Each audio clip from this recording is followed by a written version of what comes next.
کچھ چیزیں ہیں جو بزرگوں کا عمل ہے وہ میں بتاؤں گا.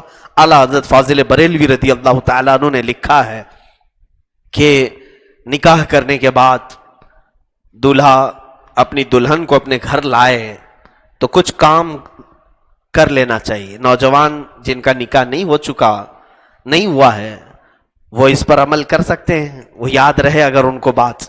میری طرف سے ایک مشورہ, اور جن کا ہو چکا ہے بس وہ دعا کرتے رہے. پہلے تو یہ ہے کہ حضرت آدم علیہ السلام کا جب نکاح ہوا تھا جنت میں ہوا ہے. یہ بھی دیکھیں, یہ نکاح اس وقت ہوا ہے جب ابھی نماز بھی فرض نہیں تھی. جنت میں کوئی عبادت نہیں, لیکن نکاح ہو گیا تھا. اور رشتہ جو بنا ہے, سب سے پہلا رشتہ ماں اور بیٹے کا رشتہ, یا باپ اور بیٹی کا رشتہ, یا بھائی بھائی کا, یا بھائی بہن کا رشتہ نہیں. سب سے پہلا رشتہ شوہر اور بیوی کا, اور یہ جنتی رشتہ ہے. اس سے ہی لوگ کڑ رہے ہیں, آج جل رہے ہیں. جو شادی کیے ہیں وہ عجب عجب قسم کے میسج کرتے ہیں, تھک گئے. تم شادی سے ہی نہیں کیے ہو. یہ جنتی رشتہ ہے, اس سے اوبنا نہیں چاہیے, تھکنا نہیں چاہیے. حضرت آدم علیہ السلام جب حضرت حوا پیدا ہو گئی, اب مجھے بتائیے ایک انسان ہے پورے جنت میں, آدم علیہ السلام, دوسرا کوئی نہیں. اور پیدا ہوئی ایک عورت, ان کے علاوہ کسی اور کے لیے ہو سکتی تھی, وہ بنائی گئی ہے حضرت آدم کے لیے. اس کے باوجود حضرت آدم علیہ السلام کو اللہ نے فرمایا تمہیں چھونا حلال نہیں. ابھی ایک ہی تھی, ان کے ہی لیے تو تھی. یہاں پتہ نہیں تمہارے لیے ہے ہی نہیں, اس کو چھونے کی کوشش کر رہے ہو تم, پتہ بھی نہیں ہے. وہاں ایک ہی تھی آدم علیہ السلام کے لیے, اور ان کو بھی چھونے سے منع کیا. رب تعالیٰ نے فرمایا اے آدم اسے تم نہیں چھو سکتے. کہا اس کا مہر ادا کرو. یہ قانون جنتی ہے, مہر ادا کرو, اس کے بعد تمہارے لیے حلال ہوگی. مہر کیا دوں مولا؟ رب تعالیٰ نے فرمایا تمہاری اولاد میں اخیر زمانے میں میرے ایک حبیب نبی پیدا ہوں گے جن کا نام محمد ہوگا, زمینوں پر آسمانوں پہ احمد ہوگا. اس نبی پر تم 20 بار درود بھیجو, یہ تمہارا مہر ہے. یہ علامہ عبدالحق محدث دہلوی رحمۃ اللہ علیہ نے اس کو لکھا ہے اپنی کتاب مدارج النبوہ میں.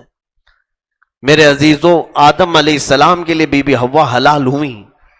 اب میں جو چیز بتانا چاہ رہا ہوں, حضرت آدم علیہ السلام, حضرت بی بی حوا, ان کے لیے جو حلال ہوئی, وہی یہاں پر میں نوجوانوں سے بھی کہوں گا تم مہر جو بھی باندھتے ہو باندھ لو, 5,000 7,000 10,000 تمہاری حیثیت کے مطابق.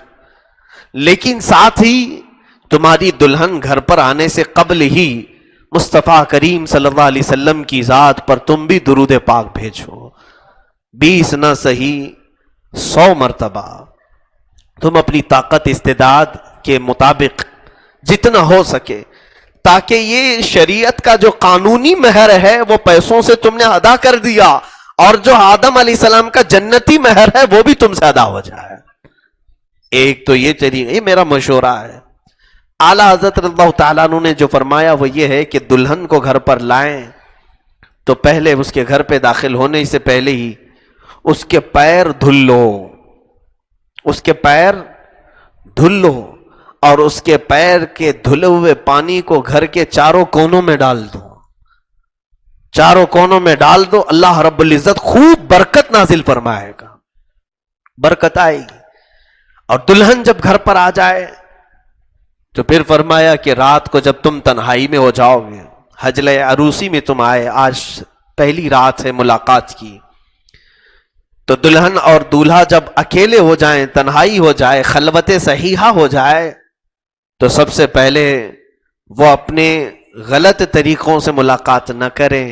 ہائے ہیلو نہیں, سلامتی کے ذریعے سے ایک دوسرے کو سلام کریں, اور یہ سلام تمہارا اللہ نے اگر قبول کر لیا تو ہمیشہ دونوں سلامت رہو گے.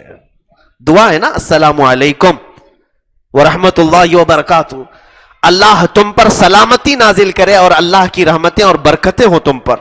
دلہن اگر پہلے سلام کر رہی ہے تو دولہے کے لیے, یا دولہا اگر پہلے سلام کر رہا ہے تو دلہن کے لیے.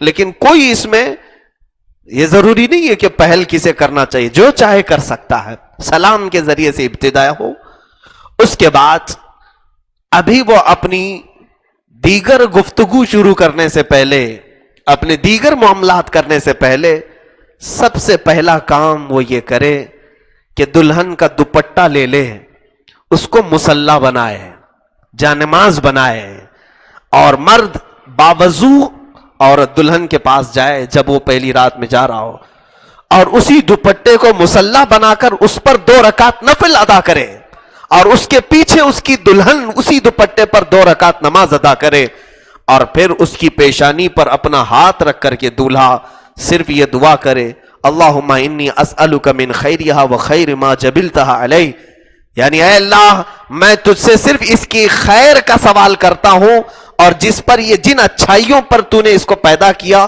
محض مجھے صرف وہی اچھائیاں دکھا، اور میں اس کے شر سے پناہ مانگتا ہوں، اور جو بری چیزیں اس کے اندر ہیں ان تمام چیزوں سے مجھے بچائے رکھ۔ یہ دعا کے بعد آگے کے معاملات کریں۔ اعلیٰ حضرت رضی اللہ تعالیٰ عنہ نے لکھا ہے مولا تعالیٰ موت تک ان دونوں کو سلامت رکھے گا، ان کو نیک و صالح جوڑوں میں شمار کیا جائے گا، ان کو صالحین میں شمار کیا جائے گا۔ یہ زندگی گزارنے کے اور طور طریقے شروعات کی یہ تمام چیزیں ہیں۔ سوال تو یہ کوئی نہیں کرتا ہے نوجوان آ کر کے، پہلے یہ پوچھتا ہے شیروانی کیسے سلاؤں، مفتی صاحب اچھا مشورہ دے دیں، آپ جوتے کیسے سلواؤں، امامہ کیسے بندواؤں، مجھے اسی کام کے لیے رکھا ہے۔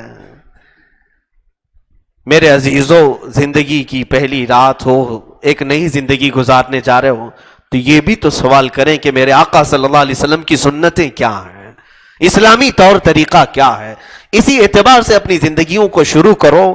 تو یہ جو شقاق ہے، یہ جھگڑے ہیں، ان تمام چیزوں کی نوبت ہی نہ آئے۔